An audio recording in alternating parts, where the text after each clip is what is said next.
많은 신사업이 신성장 동력을 갖고 있지만 그게 지금 당장의 시장에서 먹히기는 좀 어렵다. 현대차에 대한 어떤 향후 미래 성장성에 대해서는 의심은 하지 않습니다만 당장의 어떤 실적에 대한 이 불확실성은 좀 의심을 해봐야 되지 않겠냐. 그러면 내 포트를 좀 빠르게 정상화시킬 수 있는 방법은 주도 업종 내 종목들을 먼저 좀 챙겨보는.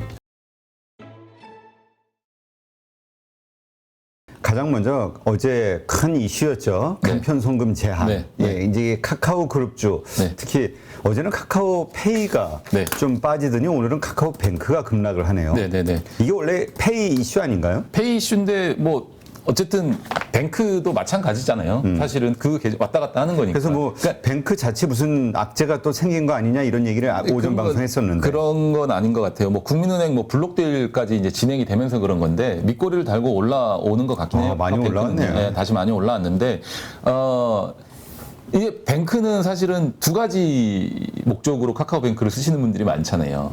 대출을 좀 간편하게 받을 수 있다는 거. 대출을 맡겼을 때 신용 등급 막 검사하고 막 우리 막 재치면서 쫙 이렇게 좀 복잡하게 대출을 받잖아요.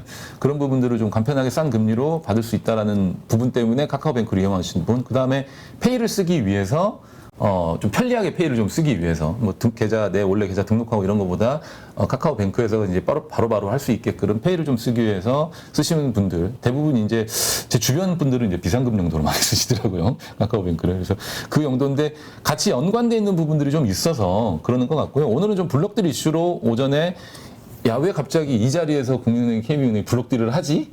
라는 어떤 뭐 악재 아니냐? 라는 게 좀 겹치면서 했는데 밑꼬리를 좀 달고 올라오는 것 같아요. 근데 페이 송금 이슈 관련해 가지고 카카오까지도 지금 2% 넘게 급락을 하는데 이거는 그 이슈가 사실은 카카오 그룹의 어떤 이 하락을 좀 부추겼다라고 좀 보는 거고요. 예, 뭐 카카오 보유하고 계신 분들 되게 많으신 걸로 알고 있어요. 네이버도 마찬가지고. 하지만 저는 예전에 코로나 이 상승 시기에도 카카오 네이버를 하진 않았거든요. 주식을 좀 이 포트에 좀 담진 않았었어요. 그때 상당히 많이 올라갔는데. 많이 올라갔는데 다른 걸로 먹었죠. 먹다니. 다른 걸로 좀 수익을 냈죠. 고급스럽게 표현하겠습니다. 네. 네, 다른 걸로 좀 수익을 냈었는데. 그래서 자꾸 우리가 먹었어요. 배팅해야지 뭐 이런 얘기를 했더니 예. 도박이라고 주시고. 그래서 그런 말은 좀 지양하도록 하겠습니다. 제가. 근데 왜 그랬냐면 저는 카카오의 성장성과 네이버의 성장성에 대해서 크게 긍정적으로 좀 뷰를 보지는 않았었거든요. 그러니까 많은 사업을 가지고 있고 많은 신사업 이 신성장 동력을 갖고 있지만 그게 지금 당장의 시장에서 먹히기는 좀 어렵다. 네이버 같은 경우도 사실은 광고 수익 위주로 매출이나 영업이익이 나는 게 지금 대부분이기 때문에 네이버가 가지고 있는 다른 어떤 신성장 사업들이 사실 이제 두각을 나타내고 이 시장에서 좀 보여지려면 물론 지금도 이슈가 되고 있기는 하지만 재반돼야 되는 그러니까 먼저 선행돼야 되는 것들이 되게 많은 부분들이 있어서 조금 더 기다려보겠다는데 어쨌든 시장에서는 다른 어떤 코로나로 이 이슈로 인해서 좀 크게 좀 상승을 했던 것 같아요. 그래서 이제 그 부분들은 아쉬워하진 않았지만 주가가 빠지는데 언제 반등할까요?라고 여쭤보시면 저는 그렇습니다. 당분간은 과연 시장에서 이제는 언택트 시대가 좀 저물어가고 있는데 그 언택트 쪽에서도 이제 언택스로 저희가 2년, 3년을 살아왔기 때문에 그 시기에 계속해서 가져가야 될 것들은 나올 거라는 거죠. 어떤 것들은 우리가 살려서 가져가자라는 것들은 나올 텐데 그러면 이때 상승에 다 가져가진 않을 테니 이때 상승했었던 어떤 그 성장 동력이 지금 하락 구간에서 다시 만약에 언택트로 가져가야 될 부분들이 부각이 된다 하더라도 이만큼의 상승은 나오지 않을 수 있다라는 거거든요. 그러면 큰 폭의 어떤 상승을 좀 기대하기는 어렵지 않겠냐. 그러면 일시적인 상승, 제한적인 상승이 당분간은 좀 지속이 될 거고 만약에 시장에서 유동성까지 축소가 된다고 하면 성장주에 이 부여해줘야 되는 어떤 밸류에이션 자체도 크게 부여해 줄 수가 없을 테니까 당분간은 좀 네이버 카카오 쪽은 좀 힘들지 않겠냐라는 좀 생각을 해보는 거죠. 네, 알겠습니다. 자, 하여튼 뭐 카카오 관련 그룹주들 카카오도 빠지고 있고 어제 이성웅 이사도 그런 얘기했죠. 우르사 카카오는 좀 일단 비중을 좀 줄이고 좀 떠나가 있어 보자. 그러니까 저가 매수 기회할 타임은 아니다. 이런 얘기를 했었는데 네, 하여튼 참고하시고요. 자, 어제 자동차주가 또 악재로 빠졌었는데 오늘은 또 좋은 흐름이에요. 자동차는 계속 퐁당퐁당하고 있는 것 같아요. 뭐 장난하는 것도 아니고. 퐁당퐁당하고 있는 것 같고 뭐 교묘하게 또 61선의 어떤 이 엉덩이를 맞춰놓고 오늘 또 2% 넘는 상승세를 나타내고 있는데 그리고 외국인이 네. 샀다 팔았다 계속 그렇게 하고 있는 거죠. 근데 결국은 그 미국의 이제 인플레이션 감축안 관련해 가지고 그 뭐 15조 원에 가까운 돈을 이제 미국 시장에 이제 공장 증설하고 투자를 하잖아요. 근데 결국은 보조금 혜택은 하나도 받지 못하지만 현대차 입장에서 지금 잘 나가고 있는 전기차의 모멘텀, 전기차의 어떤 이 성장성 자체를 그냥 죽이지는 않을 거거든요. 그러면 방법은 있어요. 돈 더 들이면 되거든요. 돈 더 들여서 증설 좀 빨리 땡겨가지고 바로 공장에서 나올 수 있게 만들면 되는 거거든요. 등 그런 상황들까지 좀 고려를 하는 것 같고요. 자동차는 어쨌든 저도 이 2분기 실적 발표하고 말씀드렸지만 환율 효과에 의한 2분기가 어떤 피크아웃이다라는 견해 쪽에 저도 무게중심을 좀 어느 정도 실었었고 하지만 전기차의 모멘텀이 쉽게 꺼지지는 않을 것이다. 그러면 기본적으로 내연기관 자동차에서 나오는 실적들 그게 다시 살아나려면 연준이 의도적으로 진행하는 어떤 경기의 어떤 위축, 그다음 경기 침체에 대한 어떤 전략들을 수정을 해야 되는 시기가 돼야 될 거거든요. 그러면 3분기, 4분기로 갈수록 뭐 실적이나 이런 부분들이 기대할 수가 없는 상황들이 만들어질 테니 그럴 때 주가가 횡보하거나 또는 추가적으로 어느 정도 하락을 했었을 때 다시 좀 저가 매수를 하는 전략으로 해서 내년을 바라보는 그런 방식, 이런 어떤 전략으로 좀 삼아야 되지 않을까. 결국 9%의 전기차 점유율인데 이거 두 자릿수로 만들고 테슬라의 점유율을 조금이라도 더 뺏어오려고 할 거거든요. 지금 뭐 EV6라든지 아이오닉 같은 경우는 미국 시장에서 반응이 너무 좋으니까 북미 시장에서. 근데 그게 유럽 시장을 거쳐서 뭐 남미 또 다른 어떤 나라의 시장까지 좀 개척이 돼서 좀 잘 진행이 된다고 하면 뭐 저는 현대차에 대한 어떤 향후 미래 성장성에 대해서는 의심은 하지 않습니다만 당장의 어떤 실적에 대한 이 불확실성은 좀 의심을 해봐야 되지 않을까. 그거는 주가 하락으로 좀 이어질 수 있으니까 우리가 그 기회를 저가 매수의 기회로 삼아보자라는 걸로 좀 말씀드리겠습니다. 네, 알겠습니다. 하여튼 근데 현대차와 기아에 대해서 외국인들의 그 대응이 좀 다르네요. 현대차 같은 경우는 매수를 하는데 기아는 매도를 하고 있고 네네. 이거는 뭐 기아차의 밸류가 좀 현대차에 비해서 좀 높다라고 보는 걸까요? 아니면 미국 시장에서 이 악재가 더 기아에게 불리하다고 보는 걸까요? 그런 의미는 아닌 것 같아요. 그런 일시적인 어떤 수급의 의미는 아닌 것 같고요. 그냥 그 안에서도요. 사실은 이제 이 기관의 매니저들, 연기금 국내 기관의 매니저들, 외국계 기관의 매니저들 마찬가지로 현대차 비중과 기아차 비중을 뭐 서로 왔다 갔다 하면서 조정을 하거든요. 오늘은 뭐 기아차 숏, 현대차 롱, 그러면 기아차 매도, 현대차 매수.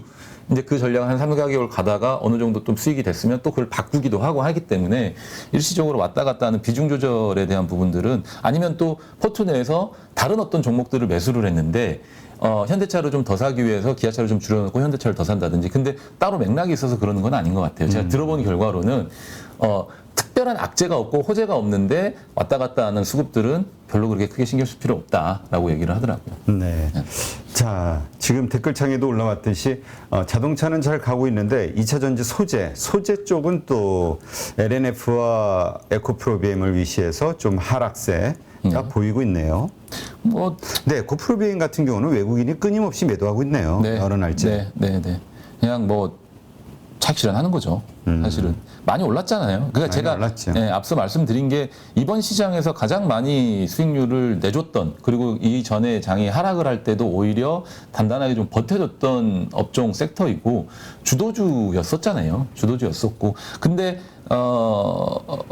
이 주도주들이 힘이 없어지고 있다라는 게 시장의 어떤 불안한 심리를 만들어가는 이 과정 중에 하나이다라는 좀 표현을 했었던 거고 그러면서 계속해서 이쪽에서 수익이 나니까 차익 실현을 해 가는 거고요. 남아 있으니까 왜 불안하니까 수익 나고 있는 건 팔려고 하는 사람들이 많을 거잖아요. 그럼 이쪽에서 수익 나는 게 아무래도 많을 테니 그걸 좀 정리하는 어떤 수요들이 좀 많다라고 보는 거고요. 그에 맞춰서 뭐 니켈 가격이 올라가니 뭐 리튬 가격이 올라가니 뭐 공급 부족 현상이 나오니 여러 가지 이제 말들을 가져다 붙이는 거거든요.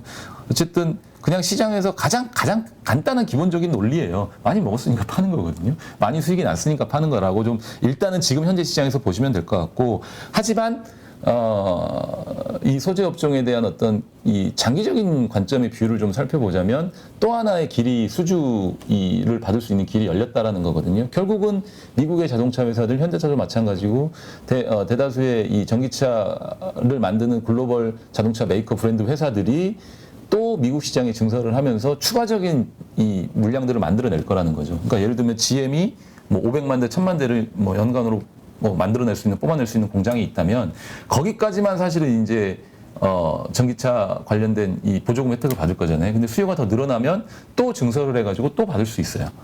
계속해서 증설을 하면 받을 수 있으니까. 그러면 증설한 공장에 대한 물량은 국내의 소재 업체들이 추가 수주를 또 받을 수도 있으니까 결국은 그런 부분들을 생각을 하면 일전에 제가 한번 이제 부정적으로 이 소재 업체들을 봤잖아요.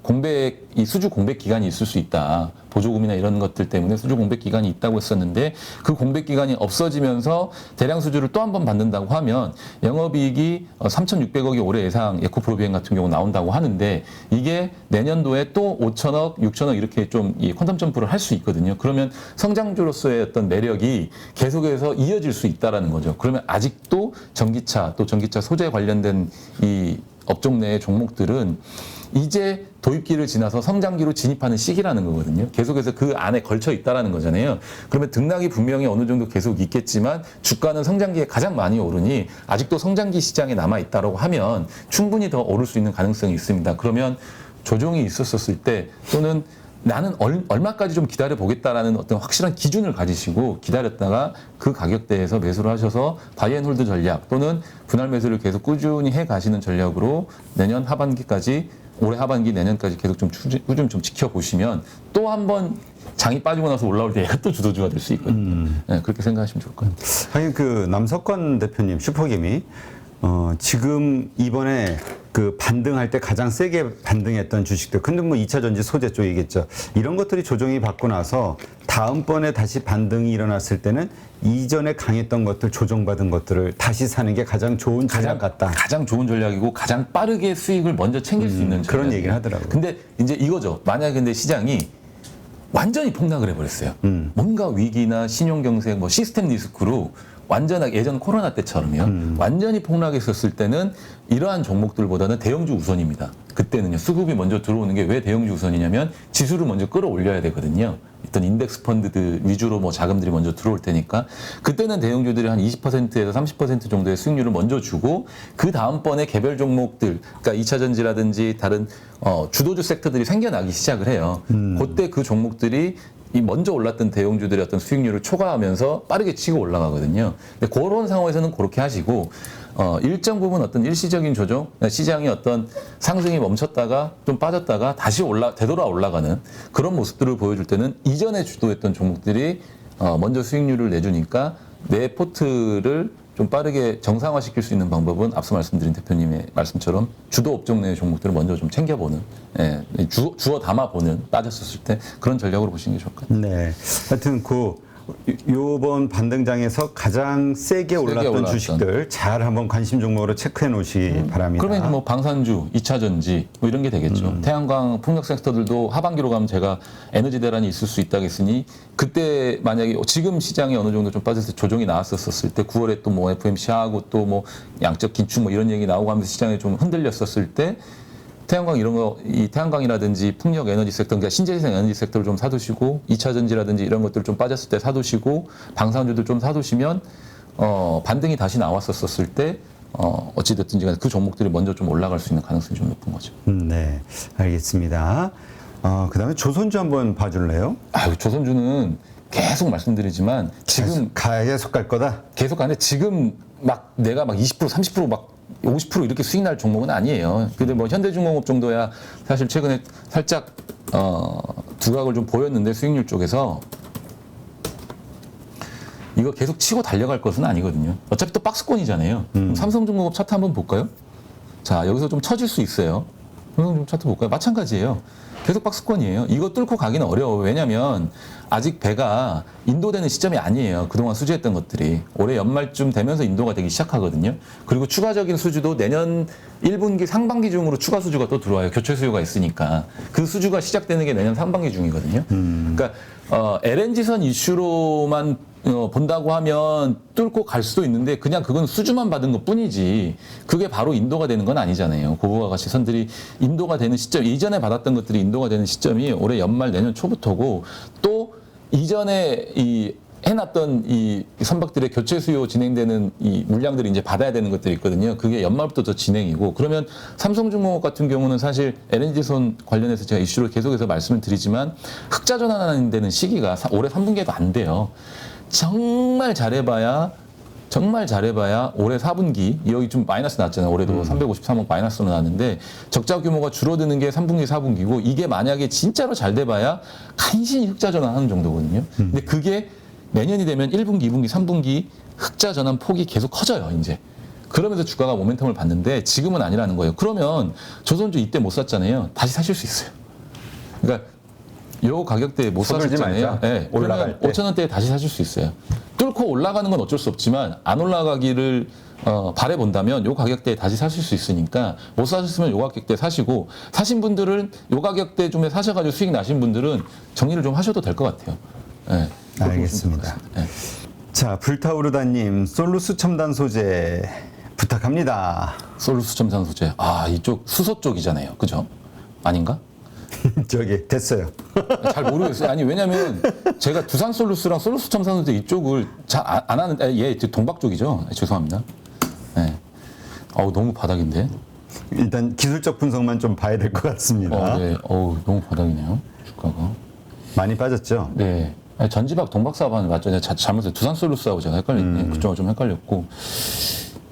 이 일진 머트리얼즈 어떻게 되는지 한번 최근에 한번 봐볼게요. 인지 컨트롤 죄송합니다. 일진 머트리얼즈 어떻게 되는지 한번 봐볼게요. 비슷한데?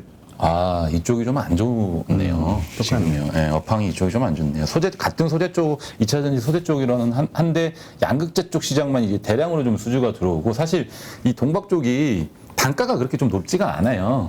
대량으로 좀 이게 되기는 하는데, 단가가 좀 그렇게 세지가 않아서, 일순간에 어떤 이 전방 업체의 이 산업 이게 좋다 그래가지고요. 매출이 늘어나긴 하지만 엄청 막 큰 폭으로 늘어날 수 있는 어떤 그런 사업 권역은 아니거든요. 그래서 아마 상대적으로 좀 소외를 받는 것 같아요.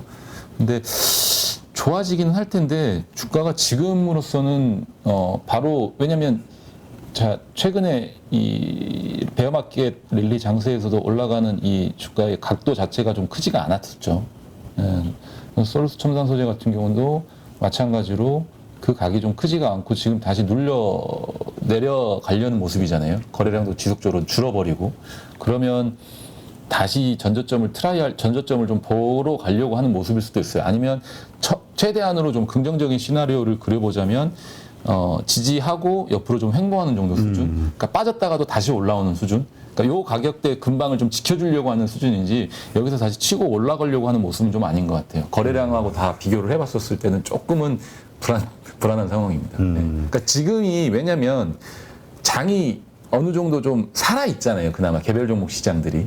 근데 그러려면 차트 모양도 같이 살아있으면서 한 번 더 붙여주고 마지막으로 끝낼 수 있는 그 모양을 좀 기대를 해야 되는데 먼저 꼬그라지고 올라올 때 적게 올라왔다고 하면 이거는 사실은 그냥 기술적 반등 수준밖에 안 되거든요. 그러니까 업황이나 업종에 대한 어떤 긍정적인 뷰를 많이 실어주지 못하라는 거다라는 거가 되기 때문에 조금은 부정적이라기보다는 좀 보수적으로 좀 보셔야 될 것 같아요. 물을 타시는 것도 좀 아닌 것 같고 그치. 아직은. 네. 지금은 기술적 분석으로. 네네네. 네. 자, 현대 미포조선 많이 올라했는데 매도해야 될까요? 제가 계속 말씀드리죠. 지금 고민하시잖아요. 팔까 말까. 파세요, 제발. 제발 수익 나셨잖아요. 파세요. 수익 나셨으면 제발 파세요. 끝까지 안 갑니다. 조선주들은 당장에는 모르겠습니다. 현대중공업하고 미포 같은 경우는 좀 다를 수 있는데 그래도 그렇더라도 이 장에 수익 나신 게 어디세요? 제발 파세요. 덜 먹는 거는 좀 고민하시지 마시라니까요. 내가 팔아가지고 여기서 10% 더 올랐다. 그냥 저 욕하세요, 차라리. 근데 현금 만드시고 수익 나셨잖아요. 제발 파셔가지고 다른 거 하시게끔 좀 현금이 있는 거를 좀 보세요, 계좌에. 왜 이렇게 현금이 있는 거를 못 보시지? 나 현금이 있으면 되게 행복하던데. 수익 좀 안 나면 어때요? 여러분, 가족 여러분들 수익 좀 안 나면 어떻습니까? 나중에 낼 수 있어요, 더 많이. 네, 단기간에 막 급등하는 거 막 따라가서 하려고 하지 마시고 현금이 있는 거를 계속 잘 보셔야지 더 이게 큰 수익이 납니다. 저도 그 꼴을 못 보다가 이게 코로나 때 있는 거 아직까지 물려있는 게 주식 비중이 저도 50% 60% 넘어가는 계좌들도 있단 말이에요. 오케이, 알겠습니다. 자, 그래서 우리 PNT 마무리를 좀 해봅시다. 네. 지금 들고 있는데 네. 오늘 2.6% 정도가 내리고 있단 말이에요. 지금 더 들고 가도 될까요? SPG랑 똑같은 견해라니까요, 지금. 차트 똑같아요. SPG 차트예요. 이런 걸 더 갈 수 있다? 네, 이런 걸 잔상이라고 하는데 SPG 차트예요. 자, SPG 차트거든요. PNT 한번 봐보세요. 똑같잖아요, 차트가. 근데 제가 SPG에서 기술적 분석으로 다 말씀드렸잖아요. 그러면 PNT도 마찬가지예요. 여기서 겁 한번 주고 거래량 아까 말씀드렸잖아요. 30만 주 이상 터지면서 양봉 하나 나오면 그때가 매도 찬스라고. 굳이 전고점까지 가지 않더라도 혹시라도 20만 주, 30만 주 거래가 터지면서 장중에 뭐 한 7, 8% 또는 10% 정도 이렇게 올라가는 날이 있을 거거든요. 그때는 그냥 가감 없이 그냥 가차 없이 매도하셔야죠. 가감 없이 아니 가차 없이. 알겠습니다. 아쉬워하지 마시고 미포조선과 똑같이 제발 좀 파십시오. 먹었으면 왜 먹었는데 안 파시고. 자, 네. 오늘 우리 개미두목님의 조언대로 했는데 안 좋았다. 저한테 그러면, 화내십시오. 예, 연락 주시면 시원하게 대신 욕해드리겠습니다. 네. 아니 욕하면 뭐예요라고 하시는데요. 제가 많이 상처를 받아요. 저는 많이 여리기 때문에 그래서 막 멘탈 훈련을 좀 해야 집에 돼요. 울고 그럽니다. 집에서. 네, 욕심 버리기가 어렵죠. 네, 네네. 그리고 기대감, 혹시나 하는 기대감, 네. 네, 이거를 참 버리기가 어렵습니다. 자, 오늘 방송은 여기까지. 우리 장시영 차장님과의 방송은 여기까지 하고요. 아까 HSD 엔진 하지 않았나요? 안 했나? 같이 조선주랑 같이 제가 HSD 그냥 간단하게 HSD. 네네 했는데 제가 동성 화이텍이랑 그 카본만 얘기했었죠. 오늘 근데 사실은 이게 이 기자재주들은 오늘 카본이랑 화이텍이 오히려 올라가면서 좋아서 그렇지 차트 모양은 다 비슷하잖아요 지금. 요 언저리에서 좀 박스권을 다 뚫어놨잖아요. 여기도 보면 얘도 요 기간 내에 어떤 박스권을 뚫고 이제 신고가 달려가는 거잖아요. 달려가려고 하는 거잖아요. 장중 신고가 말고 종가 기준으로. 근데 차트 모양 좋고 나쁜 상황이 아니에요. 좀 더 보셔도 돼요. 기자재들은 수익이 먼저 들어오니까 외국인들 수급 좋잖아요. 누적으로도 그렇고. 그러니까 기자재들이 조선주보다 실적이 더 빨라요. 얘네들은 먼저 줘야 되니까 그래야 배를 만들 거 아니에요. 그럼 3분기, 4분기 실적도 기대할 수 있습니다. 그러니까 HSD 엔진도 마찬가지고 그다음에 카본과 화이텍도 마찬가지고 네, 그렇게 생각하시면 될 것 같아요. 알겠습니다. 조금 남았죠, 더. 수익이 조금 더 남았다고 보시면 돼요. 네. 네. 누구나 1시간 안에 200개 종목에서 좋은 종목을 고를 수 있는 그런 능력을 배양할 수 있도록 제가 도와드리려고 그렇게 하고 있습니다.